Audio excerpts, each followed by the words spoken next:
Hey, how's it going? Today I'm going to begin a series that I'm going to title overall Paranoia. So this will be Paranoia Part 1. And it started, whoop, there I go, bumping into my stand again.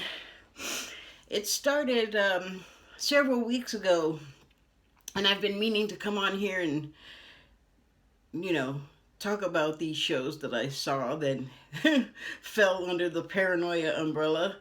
But things just kept popping up that seemed like, oh, let me, ingest this first and then I can talk about that. So, anyway, for the first episode of the Paranoia series, I want to talk about a show from the ABC network. Although I don't mean the American Broadcasting Company network, I mean the Australian Broadcasting Company network, which is where all but one of these shows originated from. But I can talk about that more later. For now, I just want to talk about this show, the first one in the series, called Glitch. And because I'm not, I can probably do a lot of things with this phone, this iPhone, and my laptop, but I'm kind of technically lame. So this is what you get. But I wish I had a better picture of the cast and crew, or not the crew so much, but the cast. So this is, I don't know if you can tell, but this is from a photo I got off of IMDb. And you can see in the far right here the main cast members, and that would be, what is the man's name? Patrick Bramall, who plays James Hayes, who's a police officer, and let me make sure it's the right one I'm talking about. And the woman who is his deceased but not really wife, Kate. They're, part of the main cast. I just wanted you to get a look at it. But anyway, that was the first show that I found. And I like to say that, this is my Spirit Tee Vee, and I'm driven to what I find by Spirit. Although I know there's algorithms involved, but who says that there's not God in that detail? Okay, enough holy rolling. So, excuse me, I have to blow my nose here. I'm not sick. I've explained this before. Once I tune in, one of my nostrils decides to switch on and start running, so that's happening. Also, my crown is opening up, so my scalp is sizzling. Those are all good things. That's fine. Nothing to worry about. Everything's okay in that respect. So, Glitch opens with a young man, a young indigenous man, boy. He's a man, right? But he's playing like a teen. And the character's name is Bo Cooper. The actor's name is Aaron L. McGrath. And he's noteworthy because he gives a good performance, but also because he's in a couple of the ABC network's shows that I've come across. And I'm sure they have the same thing that Hollywood has with a stable of actors that they'll use and reuse. Like you'll see on USA, for instance, which is an offshoot of America's NBC, National Broadcasting Company. The actors will work their way from bit roles, and you'll see them in things like Law and Order, for instance, where if you are familiar with the American Law and Order, you'll know that a lot of actors will have showed up there with a little 5-second nobody nothing part, and then all of a sudden they're Bradley Cooper and they're in, A Star is Born with Lady Gaga, and they're a huge big fat deal. So not Lady Gaga, but Bradley Cooper was in that stable for a while. You'll see the same thing on America's CBS and America's ABC, I'm sure, but I don't watch too much of America's ABC. That fare is not really my cup of tea. Anyway, back to Glitch. So, Aaron McGrath plays Bo Cooper, And the premise of the show, before I start going into all the actors, is that this young man is having a moonlight bike ride, and he goes by the graveyard, and he sees, like, he hears stuff, I believe is how it went, because it's been a while since I watched it. I should have watched it again, but I didn't. I've been putting off doing this for so long. I was like, if I watch that, I'm going to find something else to watch, and I'll still not have done this. So, Bo Cooper's on his little bicycle, and he's having a moonlight bike ride, and he goes by the cemetery, and I think he starts hearing stuff, and what he's hearing is people digging out of their graves. Which, excuse me for laughing, but I thought it was hilarious. Because he's like, what the fuck, Lucia? He's like, what the hell's going on over there? But yeah, I mean, basically you see shots of, like, graves ground being disturbed from underneath, and hands or fingers coming up out of the rocks. Like, we've all seen horror movies where dead people dig up, and you first think, well, this is a zombie movie. Or I first thought, and I was like, I watched the first couple episodes of The Walking Dead, and I should probably watch it now so I can be more paranoid. But I watched the first few episodes, and I have to admit, it scared me more than I liked, especially that first episode where Lincoln's in the hospital. Oh my God. Excellent work, but yeah, that scared the poo out of me, so basically I didn't watch it. I'm not usually that kind of chicken, but it was well done. It turned me all full of feathers and claws. So, back to Glitch. Gotta quit wool gathering off. So this boy sees people, and they're nude when they come out, like, you know, the clothes have gone away. I'm not sure what's up with that, because I don't think everyone that ends up coming up has been underground long enough for everything to disintegrate. And I'm pretty sure, pardon me, once the funeral, if there's a viewing, I'm pretty sure they don't, like, remove all the clothing from people. But I don't know, and it's beside the point. The point is, anyway, that these people start getting up out of the graves, and they're naked. So this kid is like, whoa. And finally he has the wherewithal, you know, the thought comes to mind, hey, maybe I should call the authorities. So he does. And then they send over the guy that was pictured, because he's like the lead actor of the show. He's pictured in the ad that I showed you. And that's James Bramall playing, or not, sorry, Patrick Bramall, excuse me, playing James Hayes, police officer.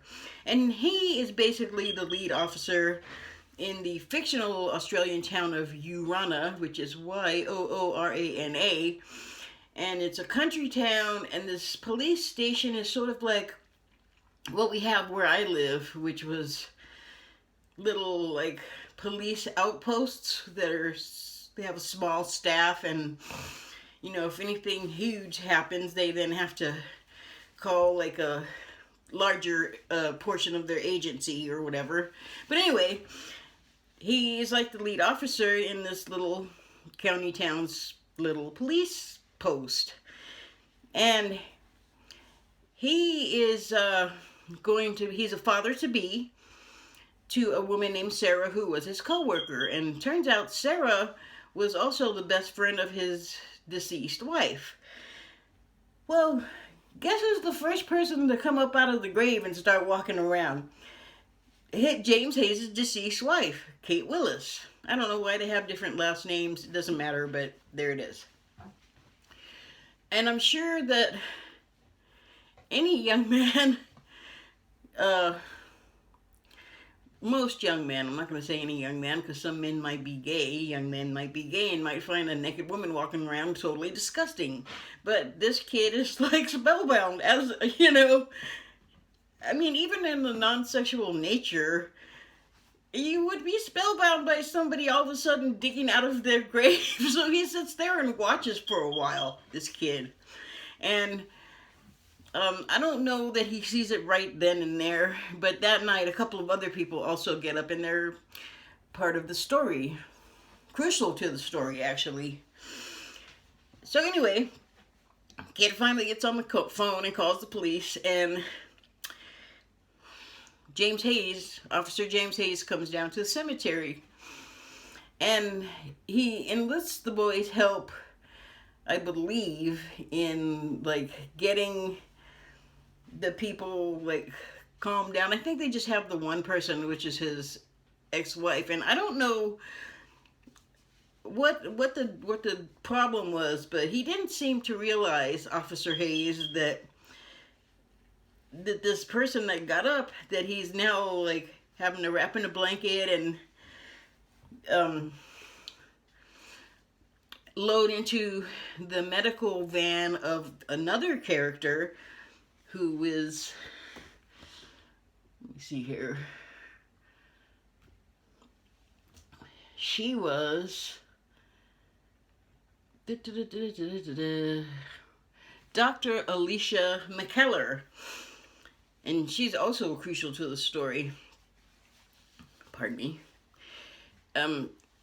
Once Officer Hayes gets to the graveyard and sees that, like, oh, this person has gotten up out of their grave, and then he's also now hearing stuff.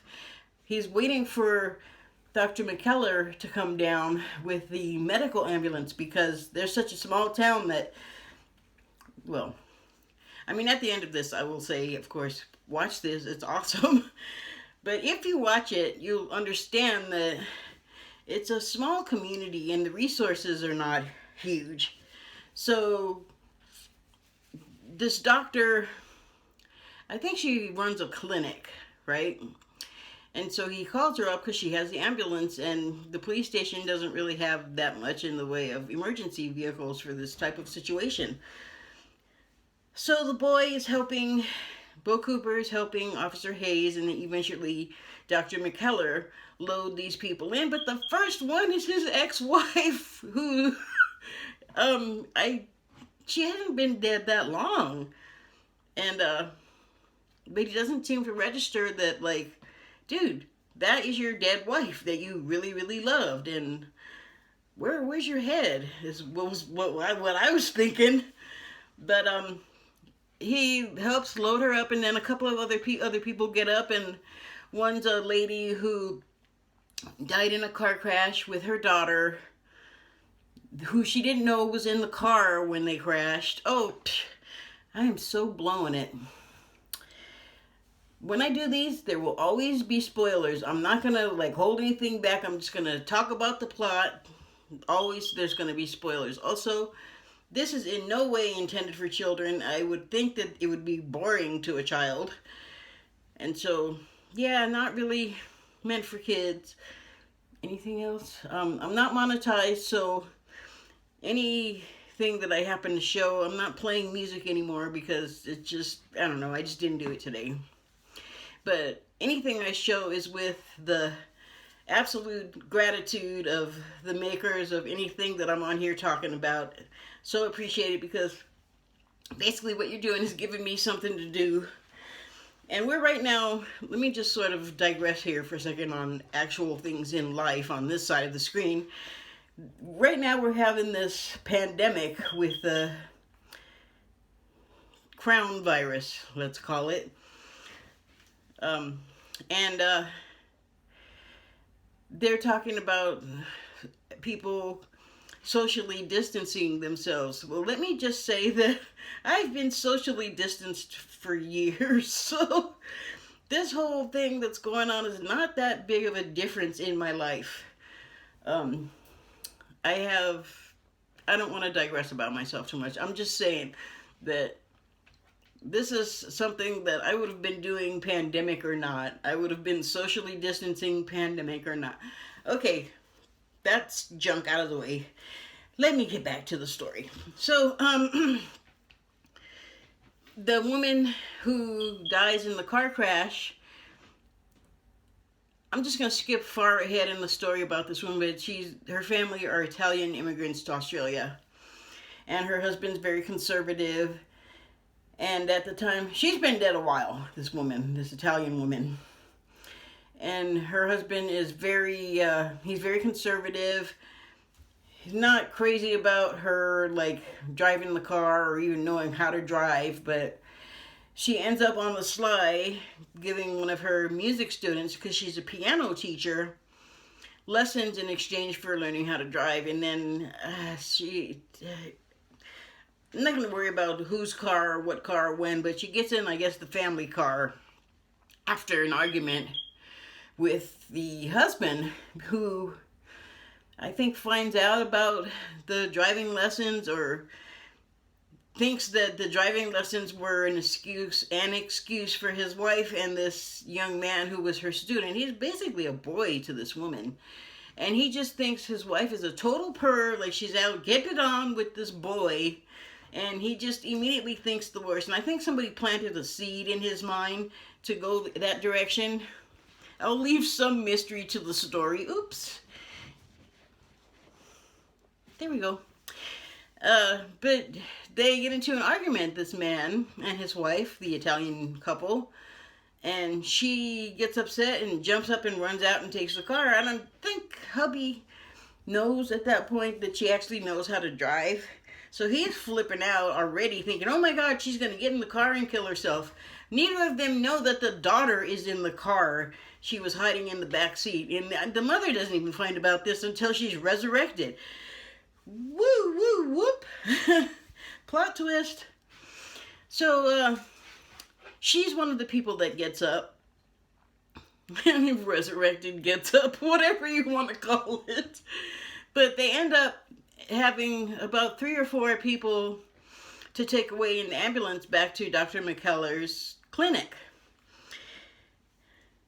This show is crazy. So it's actually... Well, let me just talk a little bit more about what happens at the clinic.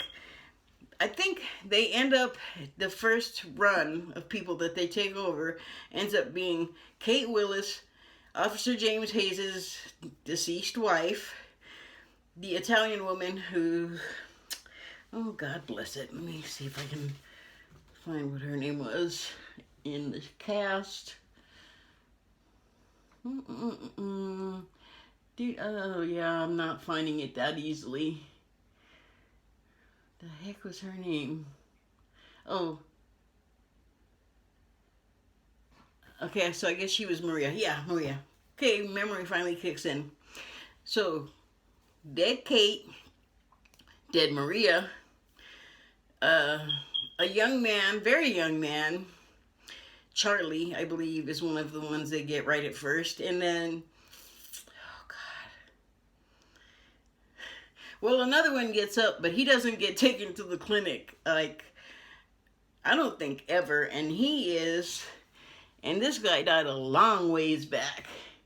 He is, let me find him, let me find the Irish guy. Ned Dennehy is the actor's name, and he played Patrick Paddy Fitzgerald, who was the first mayor of this, imaginary town in Australia. So we're talking Great War era. But he lands there even before that. Do I want to even get all tangled up? Probably, because I'm not going to do a bunch of episodes on this particular show. So let me go ahead and just make a total ramen noodle out of it. Paddy, who ends up being the mayor of Urana before he dies, actually started out as a gold miner, okay? And there is an element of a Chinese guy that wakes up later in the story, because it's 3 seasons, I believe, is how long the show played for. God, it was so good. But, you know, it does like flashback things, so you can see what the dead people were like in their first life, let's call it. But, so Paddy also wakes up. Let me just put him aside for a minute and go to the clinic where Hayes has had Dr. Ellis take all these people. And the reason why it's not a zombie movie per se is because these people wake up and they're healthy.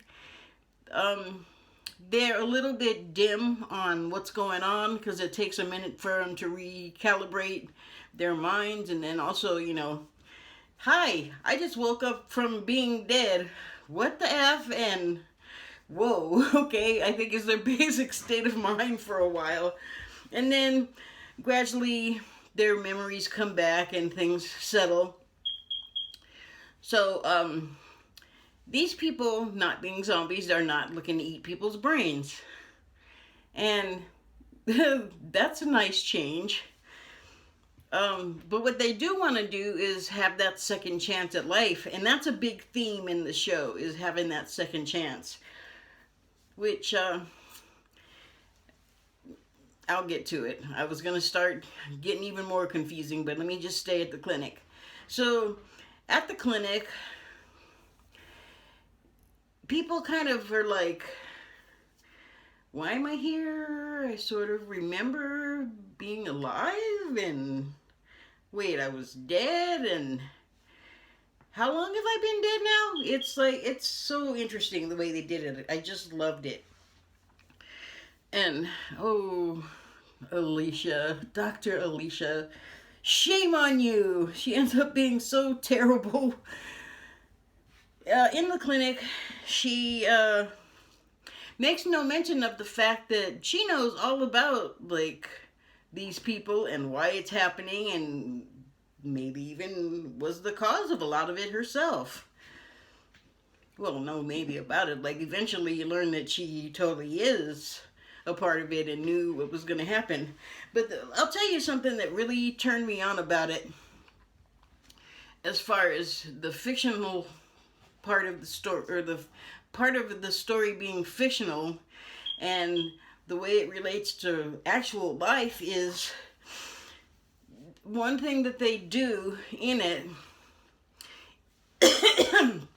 which will eventually become a widespread form of healing. And in the story, they use this as a device. So they use this device to re-raise some dead people that get killed again throughout the course of the story.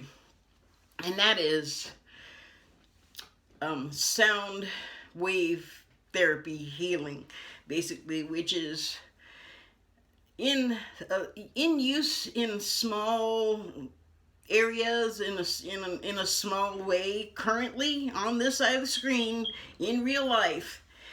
There are certain treatments that sound therapy is used, vibrational therapy. And I learned this from a source that a lot of people will not take at all seriously, but there's my favorite channeler of the Cryon entity, Kryon, is channeled by a man named James Carroll, and he's on YouTube. And Cryon is not a person or a entity. It's actually, how to describe this? A spirit entity that's made up of multiple energies. Spirit energy, not entity, but yes, both energy and entity, because as a collective unit, it's Cryon. And among other people, James, Lee Carroll, what am I saying, James? Lee Carroll, Cheese Louise, Leecarroll. I believe that's how it's spelled, James Carroll. Lee Carroll, get off the James. Lee Carroll channels Cryon. But Cryon, like a couple of years ago when I started listening to his channelings, was talking about ways that we're going to come into being for more of the population outside of just a small experimental sector. And one of them was sound vibration healing. And so that's why I got so excited about it, because one thing about Cryon is that he doesn't tell the future so much as he may know it. And I just say he because Lee Carroll is a man that channels him, and I just associate the whole deal with a him. So Cryon to he for me. But one thing that Cryon has said is that he can see futures, potentialities. Nothing's written in